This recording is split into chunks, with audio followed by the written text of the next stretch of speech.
নমস্কার, ক্যালকাটা নিউজে আপনাদের স্বাগত। আমি শিলাদিত্য। শুরু করছি আপনার কথা। আপনার কথায় আমাদের মুখোমুখি পরিবহন মন্ত্রী স্নেহাশিস চক্রবর্তী। স্নেহাশিস দা, স্বাগত। এই মুহূর্তে জ্বলন্ত সমস্যা, আমি জানি না আপনি মানবেন কিনা, টোটো। অর্থাৎ মন্ত্রী হিসেবে আপনাকে হয়তো ই রিক্সা বলতে হবে, কিন্তু এই জ্বলন্ত সমস্যা থেকে মুক্তির উপায় কি?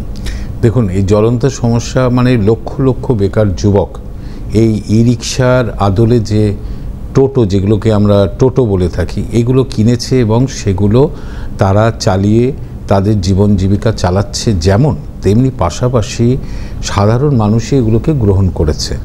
একটা বড় রাস্তার মধ্যে যে ছোট ছোট শর্ট রুটে যারা যাতায়াত করে, অর্থাৎ আমি আমার বাচ্চাকে নিয়ে স্কুলে যাব কিংবা আমি বাজারে যাব 1 কিলোমিটার দূরে বা 500 মিটার দূরে, আমি তখন আমার পায়ের সামনে এসে অটো কিংবা টোটো দাঁড়াচ্ছে, আমি সেটাকে গ্রহণ করেছি। ফলে আর সংখ্যাটা এত বেশি যে সেই সংখ্যাটাকে পুরো এড়িয়ে যাওয়া বা উড়িয়ে দেওয়া দুটোই প্রায় অসম্ভব। তাই আমরা যেটা করতে চলেছি সেটা হচ্ছে, এটা মাননীয় মুখ্যমন্ত্রী তিনি বলেছিলেন যে টোটোর নিয়ে একটা কিছু ভাবা দরকার। অর্থাৎ এদের না আছে লাইসেন্স, না আছে কিছু, এরা তৈরি করে চালাচ্ছে, কিন্তু প্রতিটা টোটোর পেছনে একটা করে পরিবার আছে। তো সেইখানে আমরা যেটা করছি যে এবার বাংলায় যত টোটো আছে সেগুলোকে আমরা কিউআর কোড দিয়ে একটা স্টিকার মেরে আইডেন্টিফাই করব, কারণ এদের কোনো সংখ্যা পরিমাণ আমার পরিবহন দপ্তরে নেই, কারণ পরিবহন দপ্তর এদের লাইসেন্স দিতেও হয় না, পারমিটও দিতে হয় না, আমি আগেই বলেছি। তো এদের আইডেন্টিফাই করা হবে। আইডেন্টিফাই করার পর যেটা হবে সেটা হচ্ছে যে পুরসভা, যে শিলিগুড়ি থেকে শুরু করে বর্ধমান বা হাওড়া বা নর্থ চব্বিশ পরগনা বেশ কিছু শহরে এই টোটো একটা যানজটের তৈরি করেছে। যানজট মানে একসাথে এক স্টেশন চত্বরে বাজার এলাকায় একসাথে 50-100টা টোটো, কারণ এদের কোনো নিয়ন্ত্রণ ছিল না।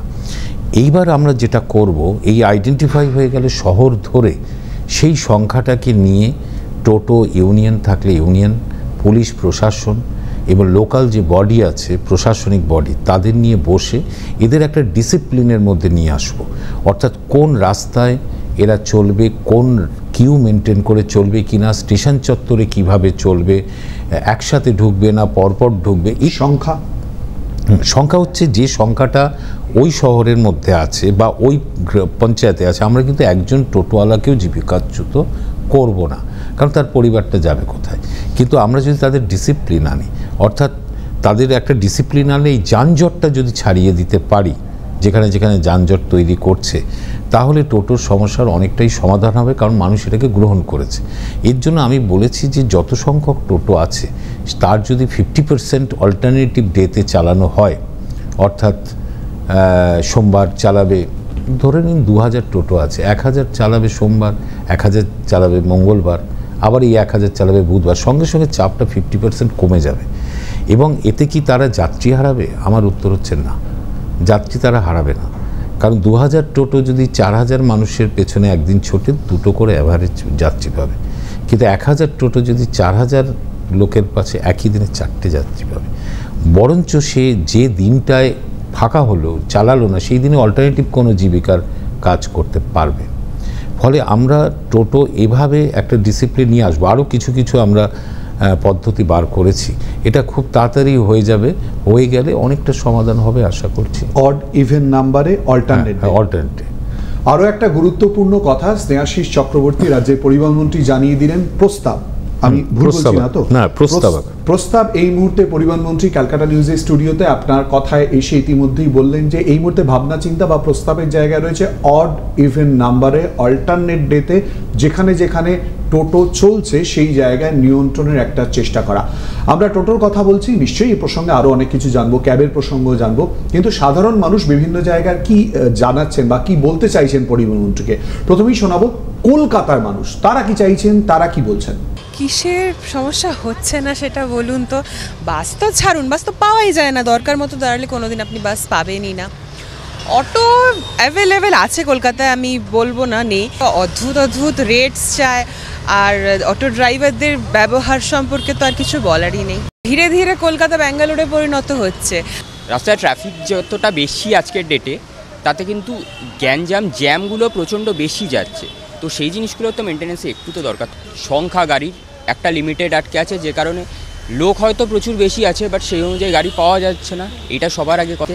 সাউথ থেকে যখন আমরা সেক্টর 5-এ যাচ্ছি, সেখান থেকে ডিরেক্ট কোনো বাস অনেক সময় থাকে না, কখনো ব্রেক করতে হয়। গাড়ি ভাড়াটা যে বেরোচ্ছে সেটা সবার পক্ষে অ্যাফোর্ড করাটাও পসিবল হচ্ছে না, এবং ক্যাবগুলো থাকাতে কি হচ্ছে, অটো যে যাচ্ছে মানে যে লং ডিস্টেন্সে অটোগুলো সেগুলো কমে যাচ্ছে। সবথেকে বড় কথা যেটা হচ্ছে যে অটো যেগুলো কিছু দৌড়াতে হয়, এটা একটু মানে কন্ট্রোল করা। আমরা আলোচনায় আসবো, অবশ্যই পরিবহন মন্ত্রীর সঙ্গে কথা বলবো, কিন্তু কলকাতার পাশাপাশি আরো বিভিন্ন জায়গায় মানুষের বক্তব্য এসছে, যেমন দুর্গাপুরের মানুষ, তারাই বা কি বলছেন শোনাবো।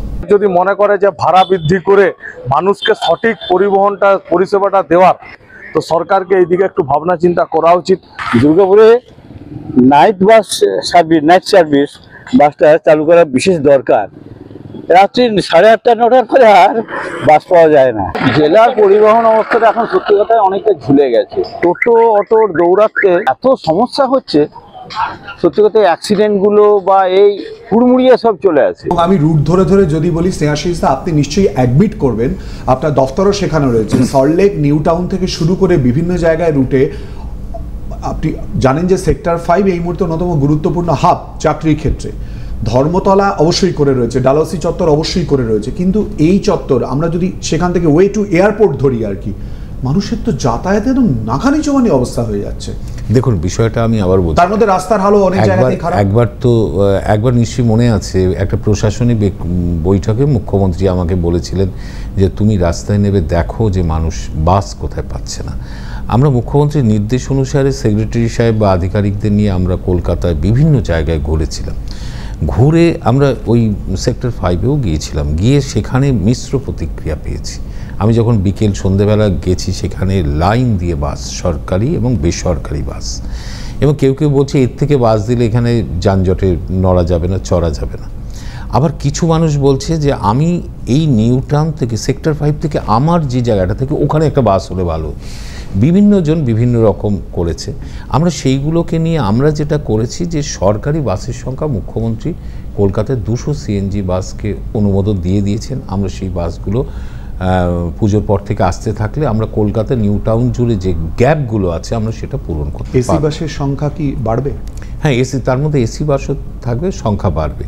স্নেহাশিস দা ঠিক এই প্রসঙ্গেই আসবো, তার সঙ্গে বাস এই সমস্যাটা ফেস করছে, স্নেহাশিস দা বললেন, আমরা একটু শুনিয়ে নেব পুরুলিয়ার মানুষ তারা পরিবহন মন্ত্রীর উদ্দেশ্যে ঠিক কি বলছেন। এখন চাইছি একটা ডাইরেক্ট মানবাজার থেকে কলকাতা একটা বাস, সরকারি বাস, তাহলে খুব ভালো হয়, খুব সুবিধা হয় পুরুলিয়ার লোকজনদের। পুরুলিয়াতে নাইট সার্ভিস সরকারি বাস নেই, সেটা হলে একটা ভালো হয়। আমাদের মেন প্রবলেম হচ্ছে রাস্তাঘাট এখন খুবই খারাপ, তার জন্য আমাদের গাড়ি খুব ড্যামেজ হচ্ছে, টাইম বেশি খাচ্ছে, ঠিক টাইম মতো গাড়ি ধরা যাচ্ছে না। সুদূর পুরুলিয়ার মানুষের কথা বললাম, সেখানেও কিন্তু একই রকমের সমস্যার কথা উঠে আসছে। স্নেহাশিস দা আপনি বলবেন বিভিন্ন জায়গায় সমস্যার সমাধানের চেষ্টা হচ্ছে। আমি 3টি সেক্টর সম্পর্কে একটু আপনার কাছ থেকে জানতে চাইব। এক, ক্যাবের নিয়ন্ত্রণ, বিভিন্ন সময় সারচার্জ বাড়িয়ে দেওয়া ইত্যাদি ঘটনা ঘটে, অভিযোগ আসে, পরিবহন দপ্তরের নিয়ন্ত্রণে বা আওতায় বা কন্ট্রোল করার চেষ্টা করে? অবশ্যই। যে সমস্ত বেসরকারি অ্যাপ ক্যাব চলে আমাদের এখানে, আমি নাম করছি না কালো, তাদের নিয়ে আমরা বারবার বৈঠক করি, কারণ আমাদের কাছে অভিযোগ অনেক সময় আসে। আবার যারা ক্যাব দিয়েছে তাদের সংগঠনে এসে বলেছে যে অ্যাপ ক্যাবের যে মালিকরা আছে তাদের শোষণ করছে, বিভিন্ন ধরনের অভিযোগ।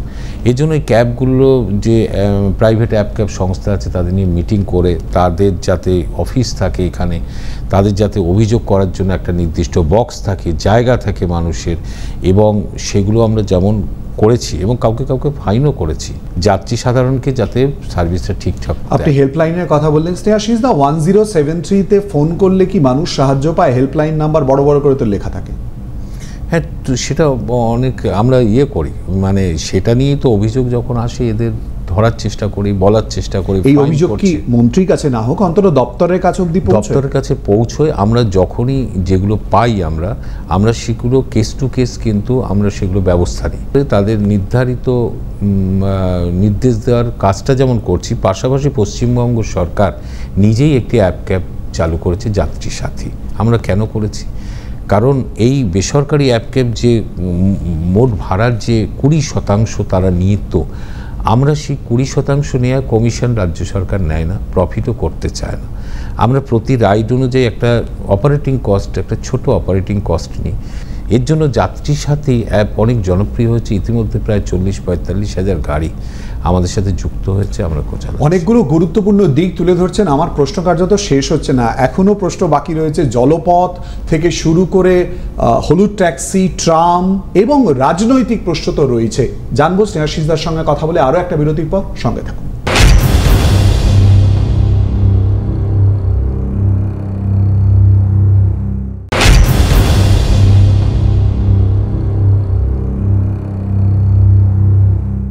বিরতির পর আবারও আপনাদের স্বাগত। আপনার কথায় সঙ্গে রয়েছেন রাজ্যের পরিবহন মন্ত্রী স্নেহাশিস চক্রবর্তী। স্নেহাশিস দা, কলকাতা ছবি যদি আঁকা যায়, হাওড়া ব্রিজ যেমন আসবে বা রাজ্যের ছবি যদি আঁকা যায়, খুব স্বাভাবিকভাবে এর সঙ্গে চলে আসে হলুদ ট্যাক্সি আর ট্রাম, এই ছবিও চলে আসে। আপনিও নিশ্চয়ই স্বীকার করবেন, হলুদ ট্যাক্সির ভবিষ্যৎ কি? দেখুন, আমাদের প্রায় 4-4.5 হাজার হলুদ ট্যাক্সি আছে, এখনও আছে। এটা তো বিড়লা কোম্পানি তৈরি করতো, সেগুলোই প্রাইভেট গাড়িগুলো অ্যাম্বাসেডার হিসেবে চলতো, আর ট্যাক্সি কিছু তৈরি হয়েছিল হলুদ ট্যাক্সি। তো তাদের উৎপাদন তো এখন ওটা বন্ধ হয়ে গেছে, ফলে গাড়িগুলোর বয়সও অনেক বেড়ে যাচ্ছে। একটা গাড়ির তো নির্দিষ্ট চলার শেষ পর্যন্ত একটা শেষ তো আছেই, ফলে এই গাড়িগুলো যখন অনেক বয়স হয়ে যাবে, যন্ত্রপাতি বিকল হবে, তাকে বাঁচানো কোনো মতে সম্ভব নয়। তো এই মুহূর্তে আমরা এই হলুদ ট্যাক্সিগুলোকে নিয়ে কিন্তু আমরা যাত্রী সাথী অ্যাপের সাথে যুক্ত করেছিলাম বা করেছি, যাতে ওরা ভাড়া পায়। এই ভাড়াটা আমরা ওদের জোগাড় করে দিচ্ছি, এবং ওই যে বললাম যে আমরা প্রফিট করছি না, ওই অংশটা এতে এরা বেশি আয়ও করছে, সেই সাহায্যটা আমরা এই অ্যাপের মাধ্যমে ওদের জন্যই শুরু করেছিলাম একটা টাইমে। এখন অনেক গাড়ি যুক্ত হয়ে গেছে। তো এটা যতদিন চলছে আমরা চেষ্টা করব ওদের নানা রকম একটা পাশে থাকার চেষ্টা করব। ফলে অনেক জিনিস দেখেছি যে ওদের উপরে বেশি এনফোর্সমেন্ট চালানো, এটা অনেক সময় আমরা করতে চাই না। যে আমি দেখেছি ওই হলুদ ট্যাক্সিটা চালাচ্ছেন একজন বয়স্ক মানুষ, তার হয়তো সন্তানরা অন্য জীবিকায় চলে গেছে, কিন্তু সেই হলুদ ট্যাক্সি নিয়ে ওই বয়সের মানুষটা চালাচ্ছে। আমি কি এখন তাকে ধরপাকড় করে বলতে পারবো? আমাকে অনেকে জিজ্ঞেস করেছে যে বাবা এত বয়স হয়ে গেছে এখনও কি করে গাড়ি চালাচ্ছে, আমি সেই লোকটাকে আমি কি করে বাদ দিই? ফলে কিছুটা তো আমাদের ছেড়ে দিতে হয়। স্নেহাশিস দা, আজকে যতবার কথা বলছেন একটা না একটা করে আমাদের নিউজ পয়েন্ট বা গুরুত্বপূর্ণ দিকও চলে আসছে। কোথাও না কোথাও কিছু না কিছু জায়গায় আমাদের ছেড়েও দিতে হয়। স্নেহাশিস দা, এর পরের যে প্রসঙ্গ, সেই আওয়াজ যাকে কেন্দ্র করে কবিতা, সিনেমা, আজও আমরা আমাদের নস্টালজিয়ার সঙ্গে জড়িত, বাঙালি ট্রাম, কলকাতার ঐতিহ্য ট্রাম, কি হবে? অবশ্যই ট্রাম নিয়ে তো অনেক মানুষের আবেগ আছে, আমারও নিজেরও আবেগ আছে, একটা নস্টালজিয়া কাজ করে ট্রাম নিয়ে। এবং কিন্তু আজকের দিনে আর ট্রাম চালানো সম্ভব নয়। তার কারণ হচ্ছে যে আমরা ট্রাম নিয়ে একটা জনস্বার্থ মামলা আছে, যারা ট্রাম লাভার্স একটা অ্যাসোসিয়েশন আছে, তারা মামলা করেছে ট্রাম যাতে টিকে থাকে। কোর্ট আমাদের বলেছে যে রাজ্য সরকার আমাদের জানাক যে তারা ট্রাম নিয়ে কী ভাবতে চায়। আমরা কোর্টে এটাই জানিয়েছি যে আমরা ধর্মতলা থেকে ময়দান পর্যন্ত একটি লাইনে হেরিটেজ আকারে সুসজ্জিত ট্রাম আগামী দিনে চালাবো, আর বাকি কোথাও ট্রাম চালাবো না। লাইনগুলোকে তুলে ফেলা ভীষণ জরুরি, কারণ এটা বর্ষাকালে ছোট গাড়ি, সাইকেল কিংবা স্কুটি এগুলোতে স্কিড করছে, অনেক অ্যাক্সিডেন্ট হচ্ছে এবং রাস্তাটাকে মসৃণও করা যাচ্ছে না। ট্রাম কেন চালাবো না, তার কারণ হচ্ছে অনেক দুঃখ নিয়েই বলতে হয়, ইচ্ছা থাকলেও কিন্তু আমরা অনেকটা স্বাদ থাকলেও সাধ্য হয়ে ওঠে না। যে 1873 সালে ভারতবর্ষে 15টা শহরে ট্রাম চালু হয়েছিল। খেয়াল করে দেখুন 14টি শহরে ট্রাম বন্ধ হয়ে গেছে বহুকাল আগে, শুধু কলকাতায় ছিল। যে কারণগুলোতে তারা বন্ধ করেছিল সেই কারণগুলো কলকাতাতেও বর্তমান। এবং সেই সময় যে জনসংখ্যা ছিল, এখন প্রতি বর্গ কিলোমিটারে কলকাতায় 24-25 হাজার মানুষ বাস করে। রাস্তা চওড়া হয়নি, সেই রাস্তা কলকাতায় রাস্তা মোট জমির 5%-এর কিছু বেশি, যেটা দিল্লি বা বোম্বে 18%, 10%। এবং পৃথিবীর যে সমস্ত শহরে ট্রাম চলে, আপনি মিলান বলুন, লিসবন বলুন, সব জায়গায় রাস্তা চওড়া, জনসংখ্যার ঘনত্ব ভীষণ কম, কোথাও 500, কোথাও 5000, আর এখানে 25 হাজার মানুষ বাস করে প্রতি বর্গ কিলোমিটারে। প্লাস হচ্ছে জনসংখ্যা বেশি, যেহেতু প্রচুর ব্যক্তিগত গাড়ির সংখ্যাও প্রচুর বেড়েছে, এবং কলকাতা শহরে ধনী মানুষের বাস কিন্তু অনেক বেশি, ফলে গাড়ির সংখ্যা বেড়েছে। এবার সেই সরু রাস্তা চওড়া হয়নি, সরু রাস্তার মাঝখান থেকে লাইনে ট্রাম যাচ্ছে ধীর গতিতে, তার যাত্রীটাকে নামতে হলেও সেই রাস্তার মধ্যে নামতে হবে। এই অবস্থায় যে যানজট তৈরি হবে, যানজট মুক্ত শহর আমরা করতে চাই, তাই এটাকে ট্রামকে আমরা তুলে দেওয়াই শ্রেয় মনে করছি। স্নেহাশিসদা ইতিমধ্যেই জানিয়ে দিলেন 152 বছরের পুরনো ট্র্যাডিশন এই মুহূর্তে হেরিটেজ হতে চলেছে শুধুমাত্র ধর্মতলা থেকে ময়দান পর্যন্ত। স্নেহাশিসদা, পরিবহন মন্ত্রীর সঙ্গে আরও একটা পরিচয় জড়িয়ে রয়েছে, অর্থাৎ রাজনীতিবিদ স্নেহাশিস চক্রবর্তী। স্পেসিফিক্যালি দুটো প্রশ্ন করব। প্রথম প্রশ্ন, এসআইআর ইস্যু নিয়ে স্নেহাশিস চক্রবর্তী কি ভাবছেন? দেখুন, এসআইআর নিয়ে ইতিমধ্যেই মমতা বন্দ্যোপাধ্যায় বা আমাদের দলের সাধারণ সম্পাদক অভিষেক বন্দ্যোপাধ্যায় তীব্রভাবে আপত্তি জানিয়েছে। আপত্তি জানার কারণটা বুঝতে হবে। এসআইআর আরেকবার 2002 সালে হয়েছিল, তখনও বিজেপি সরকার ছিল। এটা হচ্ছে নিবিড়ভাবে ভোটার তালিকা সংশোধন, এবং 2002 সালের আগে বেশ কিছু প্রস্তুতি ছিল 2000 সাল থেকে। দেখুন, ভোটার তালিকা সংশোধনে নতুন নাম তোলা, নাম স্থানান্তর করা, মৃত ভোটারের নাম বাদ দেওয়া অভিযোগের ভিত্তিতে ইত্যাদি প্রক্রিয়া প্রতি বছরই চলে, প্রতি বছরই কিন্তু এটা কিন্তু স্বাভাবিক প্রক্রিয়া চলতে থাকে। কিন্তু হঠাৎ এসআইআর এলো। এসআইআর হচ্ছে নিবিড়ভাবে পরীক্ষা। আমাদের তো কোনো আপত্তি নেই, মৃত ভোটার বাদ হয়ে যাবে, এটা স্বাভাবিক। একটা পরিষ্কার পরিচ্ছন্ন নির্বাচক তালিকা, মানে ভোটার তালিকা তৈরি, এটা সব গণতান্ত্রিক দলই চাইবে, সবাই চাইবে। আপত্তিটা কোন জায়গাটা? আপত্তি হলো এটা করতে গিয়ে নির্বাচন কমিশন বলে দিল যে আধার কার্ড আর চলবে না, বার্থ সার্টিফিকেট চাই। এবং 1955 সালের যে সিটিজেনশিপ অ্যাক্ট, সেই অ্যাক্টে জন্মসূত্রে কারা নাগরিক হবে তার যে ভাগ 87 সাল, 87 থেকে 2003, 2003-এর পর থেকে কী নিয়ম আছে, এটাকে জুড়ে দিয়ে বলল যে বার্থ সার্টিফিকেট চাই। এবার বার্থ সার্টিফিকেট ছাড়া হবে না, আধার কার্ড বাতিল করে দিল। আমাদের মুখ্যমন্ত্রী তো তখন থেকে প্রতিবাদ করছেন, দল করছেন, যেটা তো পুরো তো অবাস্তব। বার্থ সার্টিফিকেট কোথা থেকে পাবে? লক্ষ লক্ষ মানুষ পাবে না। আমাদের 2000 সালে বামফ্রন্ট বার্থ সার্টিফিকেটের রুল জারি করে, তার আগে মানুষ বাড়িতে জন্মাতো বেশিরভাগ মানুষ, তাদের বার্থ সার্টিফিকেট কোথা থেকে পাবে?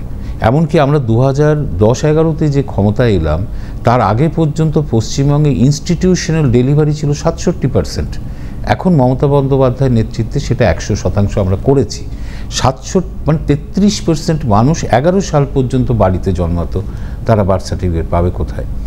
ফলে এটাকে আমাদের অবাস্তব মনে হয়েছে, এবং এটা চালু করলে লক্ষ লক্ষ মানুষ নাম, প্রকৃত ভোটারের নাম বাদ হয়ে যাবে, যেটা 65 লক্ষ বিহারে বাদ হয়েছে, পশ্চিমবঙ্গে আরও বেশি হতে পারে। আমরা প্রকৃত ভোটারের নাম বাদ দেওয়ার এই যে প্রক্রিয়া, এর বিরুদ্ধে আমাদের লড়াই। এবং এর মধ্যে আমরা একটা আশঙ্কাও করছি যে কেন্দ্রীয় সরকার নির্বাচন কমিশনকে কাজে লাগিয়ে একেবারে এই সব সামনে রেখে প্রকৃত লক্ষ লক্ষ ভোটারের নাম বাদ দেওয়া, একটা আঁচড়ে বাদ দিয়ে দেওয়ার একটা পরিকল্পনা নিয়ে নেমেছে, কারণ তারা ভোটে জিততে চায় যেন তেন কারণে। তাই আমরা বিরোধিতা করছি, অন্য কোনো কারণ নেই। রাজনৈতিক বক্তব্য শুনলাম, এবারে একেবারে ব্যক্তিগত জায়গায় প্রশ্ন করব। যখন আমরা আপনার সঙ্গে এই কথা বলছি, ঠিক সেই সময় শিক্ষক দিবস। শেষ প্রশ্ন আপনার কাছে, শিক্ষক স্নেহাশিস চক্রবর্তী শিক্ষকতা কতটা মিস করেন? দেখুন, আমি যখন কলেজ ইউনিভার্সিটিতে পড়ি তখন প্রচুর স্টুডেন্ট আমি পড়াতাম, এবং প্রচুর ছাত্রছাত্রী ছিল আমার, প্রায় 100-র ওপরে। এবং তার পরবর্তীকালে নিজে যে অন্য পেশা বা শিক্ষা দিকে যাওয়ার সম্ভব হয়নি রাজনীতির কারণে, আমাকে ছেড়ে সেসব ছাত্রছাত্রীদের ছেড়ে দিয়েই পুরোটাই রাজনীতি করেছি। এখন অবশ্যই সেই দিনগুলো তো মিস করি। আর শিক্ষকরা তো হচ্ছে আমাদের সমাজে বাবা মার পরে তাদের স্থান, কারণ বাবা মা সূর্যের আলো দেখায়, কিন্তু জ্ঞানের আলো শিক্ষকরাই দেখায়। এবং তাই আমাদের সবথেকে শ্রদ্ধার জায়গা হচ্ছে শিক্ষকদের প্রতি আমাদের শ্রদ্ধা থাকে, কারণ তারা আমাদের সন্তানকে হাতে ধরে প্রথম লিখতে শেখায় এবং জ্ঞানের আলো তাদের মধ্যে দেয়। তারপর হলে আগামী কয়েকটা দিন পরে যে শিক্ষক দিবস আসছে, আমি বাংলার যত শিক্ষক শিক্ষিকা আছে তাদের সবাইকে আমার পক্ষ থেকে শ্রদ্ধা জানাচ্ছি এবং শুভেচ্ছা জানাচ্ছি যে তারা এই কাজটা যে কাজ করে চলেছেন সেটা যেমন করবেন, আমাদের সন্তানদের মানুষ করার কাজটাও যেভাবে করছেন আপনারা করতে থাকবেন। অনেক ধন্যবাদ স্নেহাশিস দা আমাদের সঙ্গে এই আলোচনায় অংশগ্রহণ করার জন্য। আমরা আলোচনা করলাম রাজ্যের পরিবহন মন্ত্রী স্নেহাশিস চক্রবর্তীর সঙ্গে, এবং শেষের অংশটা যেটা এলো, স্নেহাশিস দা বিভিন্ন প্যানেল ডিসকাশন যখন আমরা আলোচনা করি, বিরোধী রাজনীতি যারা করেন, শাসক দলে যেহেতু স্নেহাশিস দা রয়েছেন, তার সম্পর্কে বলতে গেলেও তারা বলেন যে স্নেহাশিস দার গলার উপরে কি করে আমরা সুর চড়িয়ে কথা বলবো। স্নেহাশিস দা এতটাই স্মিতভাষী হয়ে থাকেন। আজকেও হয়তো সেরকম কিছু কথাবার্তা বা আচরণ আমরা পেলাম স্নেহাশিস দার কাছ থেকে। তবে পরিবহন মন্ত্রীর কাছ থেকে আরও অনেক প্রশ্নের উত্তর বাকি থাকলো, আমরা অপেক্ষা করব, বা আপনারাও নিশ্চয়ই অপেক্ষা করবেন। আজকের মতো আপনার কথা এই পর্যন্তই। ভালো থাকবেন, সুস্থ থাকবেন, চোখ রাখবেন ক্যালকাটা নিউজে।